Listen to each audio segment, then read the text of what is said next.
Bonsoir Marielle. Bonsoir Pascal. Je suis ravie de vous retrouver toutes et tous sur les nouvelles chroniques It's Now.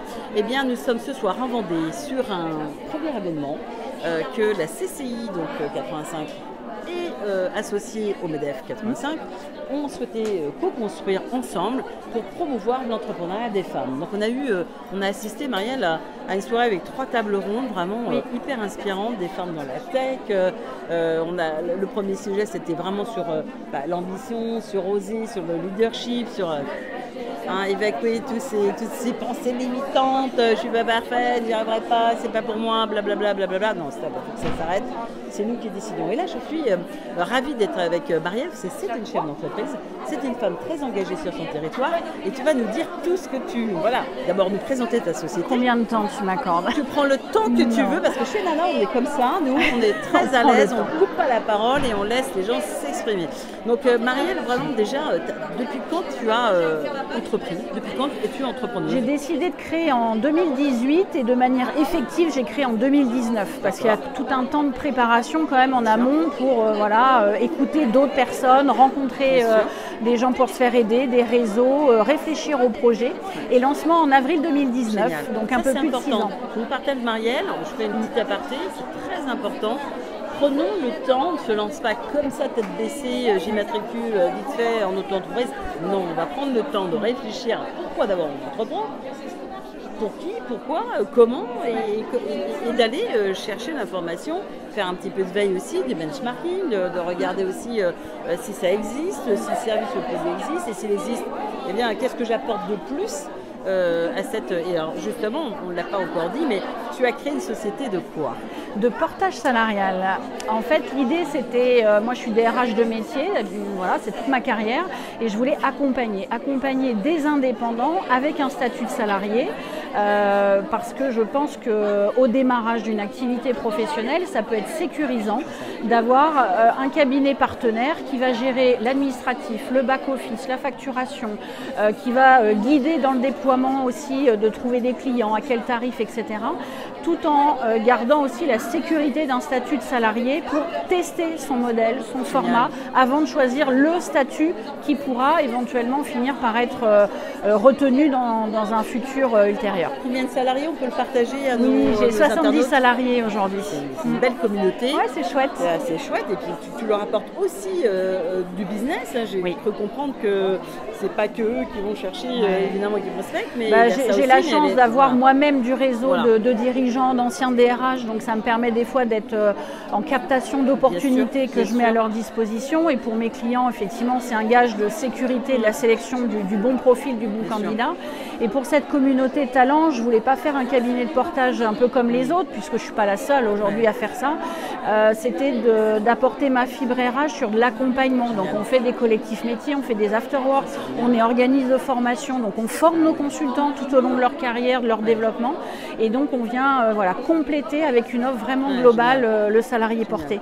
Alors c'est une femme de réseau, je voulais partager parce que ça aussi c'est essentiel, et puis prendre sa place dans la société moderne des années 2025, c'est normal de la prendre. Quand on est un peu plus de 50% de la population mondiale, je pense que c'est normal qu'on prenne notre place aussi pour avoir aussi notre mot à dire sur des décisions. Ça paraît juste délirant, mais c'est tellement vrai, on est assez peu représenté. Toi, tu fais partie de plusieurs réseaux. Oui, j'ai cette chance-là. Alors j'ai construit ça progressivement au fil du temps, parce que au démarrage, on ne peut pas tout faire. Donc j'ai d'abord intégré le réseau Entreprendre, puisque je suis lauréate 2019. Ils m'ont accompagné vraiment dans le dimensionnement du projet et l'accompagnement d'un dirigeant bénévole. C'est un réseau assez puissant pour ça. Puis j'ai eu la chance ensuite d'intégrer le CJD, donc le Centre des jeunes dirigeants, pour continuer à me former en tant que dirigeante. C'est une posture. Belle formation, voilà. C'est un beau passage. Tous ceux qu'on a pu rencontrer du CGD, j'allais dire de France et de Navarre, on voit bien vraiment des formations de qualité, des accompagnements de qualité qui nous font monter en compétences. Et puis du coup, à un moment donné, je voulais aussi rendre, alors je fais partie d'FCE Femmes Chefs d'entreprise, c'est un peu le thème de la soirée pour les femmes ce soir. Elles ont été présentées, c'est un très beau réseau féminin aussi.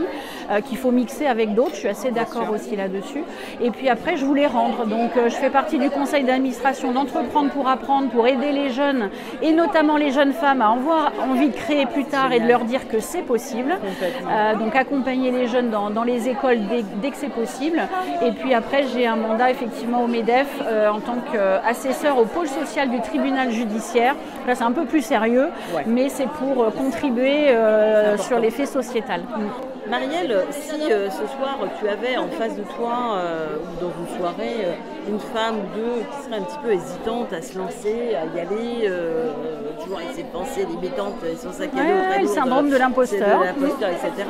Qu'est-ce que tu aurais envie de lui partager? Qu'est-ce que tu aurais envie de lui dire pour arriver à passer le cap? Soyez audacieuse parce qu'effectivement, on ne nous a pas forcément éduqués, formés comme cela. On n'a pas toujours eu la chance d'un modèle à la maison dans ce sens-là, alors que c'est complètement possible. Il faut, je pense quand même, s'entourer des bonnes personnes, trouver des personnes qui ont déjà fait, qui pourront guider, conseiller, orienter. Vous restez maître de vos choix à chaque fois, c'est vous qui décidez, c'est votre vie, votre carrière, mais entourez-vous des bonnes personnes, construisez.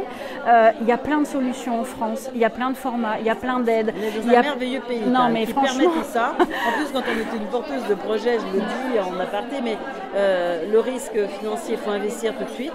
Le risque est très limité, parce que lorsque vous êtes une femme, vous avez une garantie de France Active qui prend en garantie, par exemple, votre prêt d'honneur qui est adossé à un prêt bancaire à 80%. C'est-à-dire que si vous empruntez 10 et vous vous cassez la margoulette, que l'expérience n'est pas très bonne, on s'en fiche. Il vous en reste plus que 2 à rendre 2000. Donc évidemment, ça n'impacte pas du tout de la même façon. Mais pour autant, si vous avez investi 10 000 et que vous réussissez, je vous garantis que ça va vous aider à vous propulser. Parce qu'on a besoin, on ne peut pas bricoler, on ne peut pas ne pas investir dans sa structure. Il ne faut pas improviser, il faut préparer le projet, se faire aider, conseiller, il y a plein de solutions. Et moi, ce qui m'a aidé à passer le cap, après business plan, conseil d'experts comptables, etc., je me suis posé une question à moi-même que je vous partage aujourd'hui, si ça peut aider certaines d'entre vous, c'est qu'est-ce que je risque vraiment ? Et en fait, le risque, il était très très faible et je me suis fixé des jalons en disant si dans 1 an ou 18 mois, tu sens que ça ne marche pas ton idée, ça ne décolle pas, c'est pas reçu sur le marché comme tu l'espérais, à ce moment-là, tu fais marche arrière, tu reprends ton petit cartable et tu retournes travailler en entreprise. Et c'est pas grave et tu retenteras plus tard autrement, etc.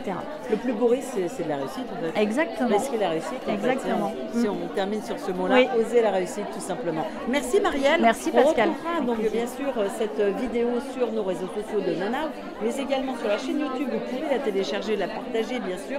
Plus on verra des rôles modèles de femmes où c'est possible et plus ça donnera envie de s'identifier, parce que quand on ne voit pas les choses, on ne peut pas s'identifier. Si on les voit et c'est répété, alors on s'identifie.